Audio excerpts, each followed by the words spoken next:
Am I the a-hole for refusing to let my neighbor use my vintage bathtub for his therapy sessions? Original post. So, this whole situation is actually absurd, but I need outside opinions because I feel like I'm actually losing my mind. I, 28 female, live in an old Victorian house I inherited from my grandfather. Most people don't believe me when I tell them the house is mine, but my parents are not in my life. My mom died from heart health complications, and my dad was never really in the picture after elementary school. I had a really close relationship with my granddad growing up and loved visiting him in his home, so he left me the place in his will. One of the features of the house is the original clawfoot bathtub from the 1920s in the upstairs bathroom. I was originally going to look into having it removed, but kept putting it off due to the logistics of getting it out of the house and hiring people to help me. I used it out of necessity, and it may sound weird, but I eventually fell in love with it. It's spacious, and it feels luxurious, like I'm some sort of old royal or something. Lol. Over the past few years, I've researched how to care for it, and only use special cleaners, and basically treat it like an antique.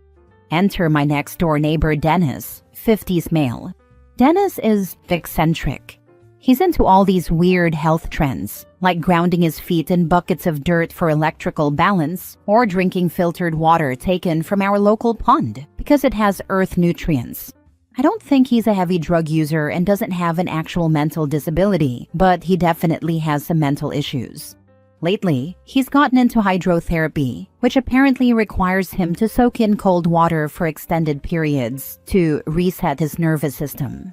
I don't really talk with him much, but will regrettably run into him every so often, since he always sits out on his front porch or meanders around his lawn. 2 weeks ago, Dennis came over and, completely out of the blue, asked if he could use my bathtub for his hydrotherapy sessions. I thought he was joking, but no, he earnestly explained that my tub was the perfect energy conduit because it was pre-industrial revolution and untainted by modern manufacturing processes. I told him no, obviously. I don't even let guests use that tub, let alone a rando wrinkly old dude who wants to fill it with ice water and do whatever nonsense he's into. Dennis did not take this well. He said I was being selfish with community resources, and that because I inherited the house rather than buying it, I had a duty to share, since I didn't work for it. He started bringing it up every time he saw me, passive-aggressively saying things like, "Must be nice to hoard that all to yourself." Then somehow, this got out to the neighborhood Facebook group this week, who loves drama. And now half the street thinks I'm the villain for gatekeeping my own bathtub. This is just as absurd as it sounds. The cherry on top is Dennis conveniently claims that his shower stopped working too, so he doesn't even have a place to clean himself. Not like this was a favorite pastime of his to begin with. I was trying to just avoid Dennis as much as I could and ignore the few comments from my neighbors until I ran into one of them while I was going for a walk yesterday evening. I don't really know her, but we chatted briefly, and somehow the topic of Dennis and the bathtub came up. I was expecting some sympathy for the absurdity of all this, but this woman proceeds to tear into me. Like literal verbal assault by the end of it, asking me why I was being so stupid and selfish, that I have multiple bathrooms in the house and couldn't even spare one to help this old man's health.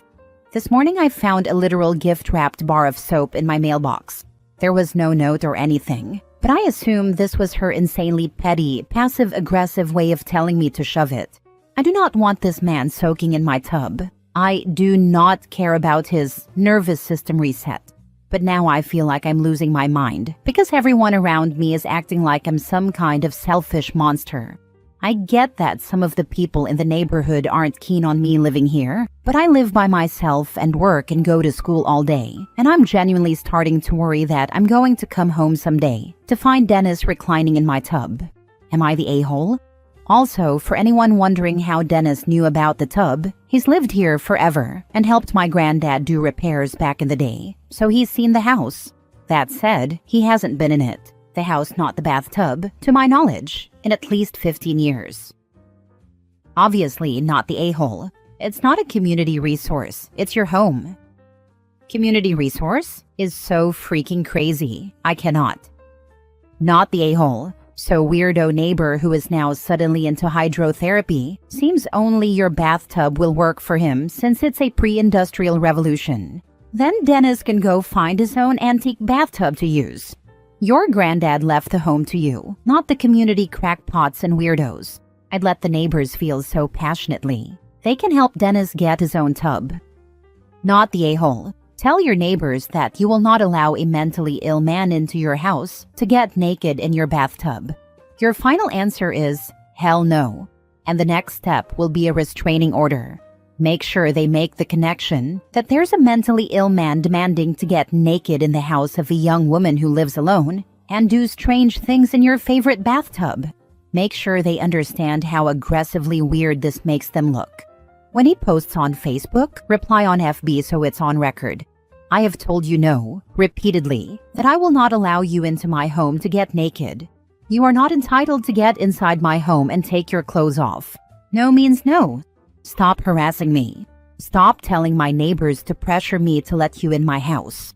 I do not want a strange man in my home. Set up cameras, because his next escalation will be breaking in. He needs to be called out, and strongly. This man is making your life hell in your neighborhood. He is making a nuisance of himself, and basically slandering you in public. Collect his posts and comments pertaining to you and your home, so you have his actions documented.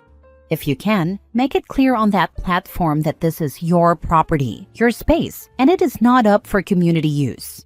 I would also ask these supporter Karens of his to consider sharing their private spaces and bathtubs with him if they're so concerned about his rights. Screw him and them. I would also consider home security and legal advice once you have his nonsense documented. Now for some update. Thank you all for the support. I was overwhelmed with over 1,000 Reddit notifications this morning and literally cried from relief scrolling through all of your comments before I got out of bed. Some helpful details. To clarify the neighborhood situation, it's a very small older community that is fairly isolated from the surrounding area. Everyone has lived here forever, and everyone is very toxic and set in their ways. They are very politically hostile to outsiders, and though I am not a strong politics person, it became very clear when I moved in that I was not one of them. This, combined with the jealousy of my inheriting the house at a relatively young age, has painted me as an outsider in their minds. This is the first actual issue I've had, but there have been mild microaggressions towards me in the past. Nothing serious, just little things to irk me that I have largely ignored. To the people saying I use them dashes too much, deal with it lol. I get a lot of flack for this from friends. I even use them when texting. Also, comments about the age of the tub sound accurate. I'm not a history buff, but this makes sense. And to anyone who was offended by me calling Dennis old, I'm sorry. He's probably in his late 50s. And while that is not super old, it is old enough compared to me to make me feel weird about inviting him into my home as practically a stranger. To anyone asking why I didn't take action earlier, I work 20+ hours per week, and I'm a non-traditional full-time student commuting over an hour to class several days a week, so I've not had the time or energy to look into a lot of the things you suggested. As for moving forward, I don't have the mental and physical capacity to care for a dog in my life right now, especially a big one, and I don't feel comfortable inviting a housemate into my home to live with me. That said, the cameras seem like a really great idea that I really should have considered when I moved in. I just didn't see the need before. I don't have loads of money to spend on a full security system, but I will at least be purchasing a camera for my front door. I am worried about confronting Dennis or escalating things in the Facebook group because I do not want things to get worse or encourage someone to do something stupid. For the time being, I will be actively avoiding him and my neighbors and seeing if anything else happens. I haven't dealt with the police in my town, but have heard that they are not super helpful, so I hesitate to bring this to their attention. I feel like telling them that someone asked to use my bathtub and someone else gave me a bar of soap is not going to be grounds for them to take me seriously. Something that has really worried me is the comments on the original post about Dennis' possible predatory behavior. While it was clear that he has been gently harassing me about it, I never even considered the fact that being naked in my home or sharing the intimacy of my bathtub may be some sort of weird fetish or kink. This may be overreacting, but now that I think about it, all the signs check out. The constant pressure, and seriously, why wouldn't he just buy his own tub? I feel naive and have a major ick, and am genuinely scared about what he might do if he actually has ill intentions. Any further input is welcome. I am still reading through all your lovely comments on the original post, and I will try to update you all if this escalates further. Next story. Am I the a-hole for telling off a friend when she charged us for dinner? I hang out with a group of friends, and one of them is a rather boastful influencer. She talks non-stop about her wealth, trips, cars, boyfriends, etc. Usually, the rest of us just listen and don't really take offense because she's just rattling off about herself. Recently, this friend snagged an extremely rich boyfriend and proceeded to move into his multi-million-dollar mansion. She was so excited and posted pictures of the pool, jacuzzi, etc. She invited us to her new house and specifically said, "I want to invite all of you for dinner at my new house with my boyfriend." The rest of us accepted the invitation and came to the house.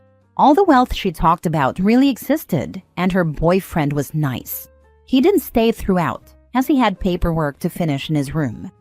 Soon it was dinner time. We were all hungry as it was quite a long drive to the mansion, and suddenly, my friend took out her phone and said, "Okay, I'll be ordering food and drinks from a nearby mart. Tell me what you want, and I'll get it delivered here." I thought it was strange that she was ordering food only then, instead of having food already prepared for us guests by the numerous maids there. No drinks were served, but we had to order them as well. The food came, it was cold, and I just ate and didn't think much of it. The rest of the night was pretty much normal. After we left, the friend proceeded to send us a text with a detailed breakdown of the cost of the a la carte dish and drink that each of us ordered, with a firm reminder to quickly transfer her the money. The first thing that came to my mind was annoyance. She gave us the impression that she would serve us dinner at her boyfriend's multi-million-dollar mansion, but it just ended up with each of us paying for our dinner. What sort of hostess was she? I felt that her invitation was misleading. I wasn't expecting a 10-course dinner, but social convention would imply that at least some simple food and water would be served for the guests, and that guests would not be charged. We transferred her the money, and then I sarcastically texted in the group chat, "Oh wow, if I knew we were all paying for our individual meals, we could have met at a restaurant for dinner." I guess all that wealth in the house was just for show. Then I left the group chat. Since that incident, I haven't hung out much with her. Am I the a-hole?